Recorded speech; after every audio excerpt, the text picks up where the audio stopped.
प्रिय विद्यार्थियों, हमारे चैनल में एक बार पुनः संस्कृत पढ़ने वाले आप सभी विद्यार्थियों का हार्दिक स्वागत है। छात्रों, आपके प्रश्न पत्र में खंड ब के अंतर्गत 5वां प्रश्न संस्कृत पद्य पीयूषम से 2 श्लोकों में से किसी एक श्लोक का संस्कृत में अर्थ लिखने के लिए पूछा जाएगा। यह प्रश्न 4 अंक का होगा। इसी प्रश्न के संदर्भ में आज इस वीडियो में हम आपके लिए अत्यंत महत्वपूर्ण 10 श्लोकों के संस्कृत में अर्थ लाए हैं। ये बहुत ही महत्वपूर्ण हैं। इन्हें आप लोग अच्छी तरह पढ़कर तैयार कर लें ताकि आपके ये 4 अंक निश्चित हो जाएं। इन महत्वपूर्ण श्लोकों में पहला श्लोक सूक्ति सुधा पाठ का है। भाषा सुमुख्या मधुरा दिव्या गीर्वाण भारती तस्माद्धि काव्यम मधुरम तस्मादपि सुभाषितम। इस श्लोक का संस्कृतार्थ इस प्रकार से लिखेंगे। अस्मिन् श्लोके कविः कथयत्। इस श्लोक में कवि कहते हैं यत कि भारतीय समस्त भाषासु संस्कृत भाषा प्रमुख भाषा अस्ति। भारत की समस्त भाषाओं में संस्कृत भाषा मुख्य भाषा है। सा अति मधुरा दिव्या च अस्ति। वह अत्यधिक मधुर और अलौकिक है। तस्मात् निश्चयेन काव्यम मधुरम अस्ति। इससे निश्चय ही इसका काव्य मधुर है। तस्मादपि सूक्तयः मधुराः सन्ति। उससे भी सूक्तियाँ मधुर हैं। संस्कृत भाषायां सूक्तयः अति मधुराः सन्ति इत्यर्थः। अर्थ ये है कि संस्कृत भाषा में सूक्तियाँ अत्यधिक मधुर हैं। दूसरा श्लोक है पृथिव्याम त्रीणि रत्नानि जलमन्नं सुभाषितम मूढ़ैः पाषाणखंडेषु रत्न संज्ञा विधीयते। यह श्लोक भी सूक्ति सुधा पाठ से है। इसका संस्कृतार्थ इस प्रकार से लिखना है। कविः कथयति अस्मिन् धरातले सुवचनम अन्नम जलम च इमानि त्रीणि रत्नानि सन्ति। कवि कहते हैं इस धरातल पर सुंदर वचन, अन्न और जल ये 3 रत्न हैं। किंतु अस्य विपरीतार्थः मूर्खजनाः पाषाणखंडान एव रत्न रूपेण गणयन्ति। किंतु इसके विपरीत मूर्ख लोग पत्थर के टुकड़ों को ही रत्न रूप में गिनते हैं। तात्पर्यम इदम अस्ति यत जलम अन्नम सुवचनमेव च जगति वास्तविक रत्नानि सन्ति। तात्पर्य यह है कि जल, अन्न और सुंदर वचन ही संसार में वास्तविक रत्न हैं। तीसरा श्लोक देखें। काव्यशास्त्र विनोदेन कालो गच्छति धीमतां व्यसनेन च मूर्खाणां निद्रया कलहेन वा। यह श्लोक भी सूक्ति सुधा पाठ से है। इसका संस्कृतार्थ इस प्रकार से लिखना है। कविः कथयति यत ये जनाः बुद्धिमन्तः भवन्ति। कवि कहते हैं कि जो लोग बुद्धिमान होते हैं ते स्वसमयम काव्यानाम सद्ग्रंथानाम च अध्ययनेन यापयन्ति। वे अपना समय काव्यों के और अच्छे ग्रंथों के अध्ययन के द्वारा बिताते हैं। मूर्ख जनाः च स्वसमयम परस्पर कलहेन निद्रया व्यसनैः वा यापयन्ति। और मूर्ख लोग अपना समय परस्पर लड़ाई झगड़े के द्वारा, सोने के द्वारा अथवा निंदित कार्यों के द्वारा बिताते हैं। चौथा श्लोक अभिवादनशीलस्य नित्यं वृद्धोपसेविनः चत्वारि तस्य वर्धन्ते आयुर्विद्या यशोबलम। यह श्लोक मनुस्मृत से संकलित विद्यार्थचर्या पाठ से लिया गया है। इसका संस्कृतार्थ इस प्रकार से लिखें। अस्मिन् श्लोके महर्षि मनुः कथयति। इस श्लोक में महर्षि मनु कहते हैं यत यह नरः स्वपूज्या नाम प्रणमति।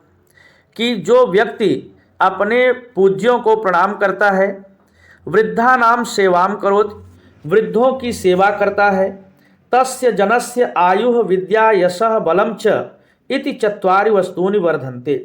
उस व्यक्ति की आयु, विद्या, यश और बल ये 4 चीज़ें बढ़ती हैं।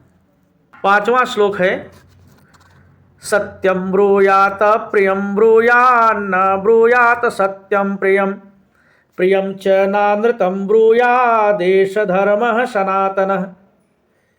यह श्लोक भी विद्यार्थचर्या पाठ से है, मनुस्मृत से संकलित है। इस श्लोक का संस्कृतार्थ इस प्रकार से लिखें। अस्मिन् श्लोके महर्षिः मनुः सत्यभाषणस्य विषये कथयेत् यत् मनुष्यः सदा सत्यम वदेत्। इस श्लोक में महर्षि मनु सत्य बोलने के विषय में कहते हैं कि मनुष्य को सदा सत्य बोलना चाहिए, किंतु तादृशम सत्यम न वदेत् यत् कस्यापि अप्रियम कटु च अस्ति। किंतु उस प्रकार का सत्य नहीं बोलना चाहिए जो किसी के लिए भी अप्रिय और कड़वा हो। तादृशम प्रियम अपि च न वदेत्, यह सत्यम न अस्ति। और वैसा प्रिय भी नहीं बोलना चाहिए जो सत्य न हो। इत्थम प्रकारेण सत्य प्रिय भाषणम सर्वेषां समीचीनः सनातनः धर्मः अस्ति। इस प्रकार से सत्य प्रिय बोलना सभी के लिए समीचीन और शाश्वत धर्म है। छठा श्लोक। सर्वलक्षणहीनोऽपि यः सदाचारवान् नरः श्रद्धानो न सूयश्च शतं वर्षाणि जीवति। यह श्लोक भी विद्यार्थचर्या पाठ से है। इसका संस्कृतार्थ इस प्रकार से लिखना है। अस्मिन् श्लोके महर्षिः मनुः कथयति। इस श्लोक में महर्षि मनु कहते हैं यत् यह जनः सर्वलक्षण रहितोपि सदाचारी भवत्, कि जो व्यक्ति सभी शुभ लक्षणों से हीन होता हुआ भी सदाचारी होता है। श्रद्धावान भवति, श्रद्धावान होता है। पर निंदा रहितो च भवत्, और दूसरों की निंदा नहीं करता है। सह 100 वर्ष पर्यंतम सुखेन जीवति, वह 100 वर्ष तक सुखपूर्वक जीता है। 7वां श्लोक है। सर्वं परवशं दुःखं सर्वमात्मवशं सुखम एतद्विद्यात समासेन लक्षणम सुख दुखयोः। यह श्लोक मनुस्मृति से संकलित विद्यार्थचर्या पाठ से ही है। इसका संस्कृतार्थ हम इस प्रकार लिखेंगे। महर्षि मनु कथयति। महर्षि मनु कहते हैं यत् पराधीनम अस्ति तत् सर्वम दुख स्वरूपम अस्ति। जो पराधीन है वह सब दुख स्वरूप है। यत् स्वाधीनम अस्ति तत् सर्वम सुख स्वरूपम अस्ति। और जो स्वाधीन है वह सब सुख स्वरूप है। संक्षेपेण इदम जानीयात यत् पराधीनता दुखस्य लक्षणम अस्ति स्वाधीनता च सुखस्य लक्षणम अस्ति। संक्षेप में यह जानना चाहिए कि पराधीनता दुख का लक्षण है और स्वाधीनता सुख का लक्षण है।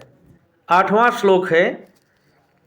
कर्मण्येवाधिकारस्ते मा फलेषु कदाचन मा कर्मफल हेतुर्भूर्मा ते संगोस्त्वकर्मणि। यह श्लोक गीतामृतम से लिया गया है। इसका संस्कृतार्थ हम इस प्रकार से लिखेंगे।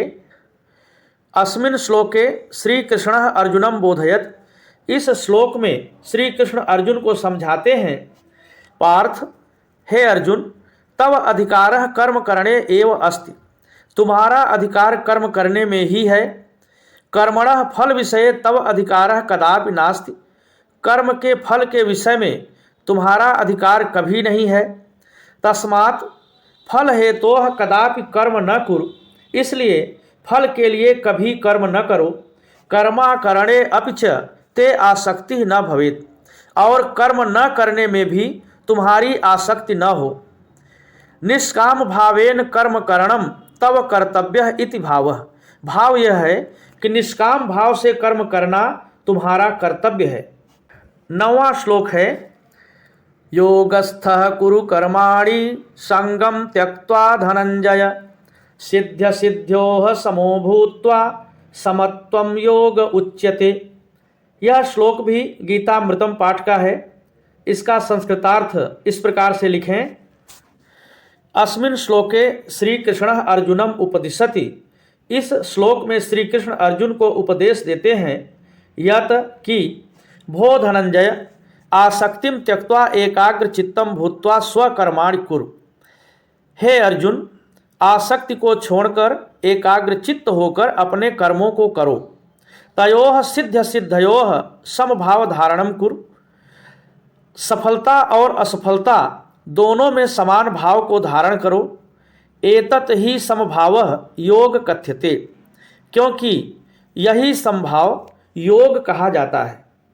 इन महत्वपूर्ण श्लोकों में अंतिम श्लोक है अप्राप्त कालम वचनम बृहस्पतिरपि ब्रुवन प्राप्नुयाद बुद्ध्यवज्ञानम अपमानंच शाश्वतम। यह श्लोक सूक्ति सुधा पाठ से है। इसका संस्कृतार्थ इस प्रकार से लिखें।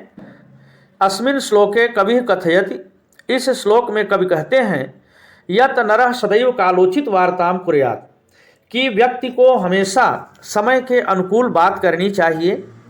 चेत बृहस्पति अपि कालोचित न वदति तर्हि सह अपि निरंतरम बुद्ध्यवज्ञानम अपमानम च प्राप्तम करोत्। यदि बृहस्पति भी समय के अनुकूल नहीं बोलते हैं तो वह भी निरंतर बुद्धि की अवज्ञा और अपमान प्राप्त करते हैं। अतः मनुष्य समयानुकूलैव वचनम ब्रूयात्, इसलिए मनुष्य को समय के अनुकूल ही बात बोलनी चाहिए। तो छात्रों, संस्कृत पद्य पीयूषम से पूछे जाने वाले यह अत्यंत महत्वपूर्ण 10 श्लोक हैं जिनका संस्कृत में अर्थ लिखने के लिए पूछा जाता है। इन्हें आप लोग अच्छी तरह से तैयार कर लें। धन्यवाद।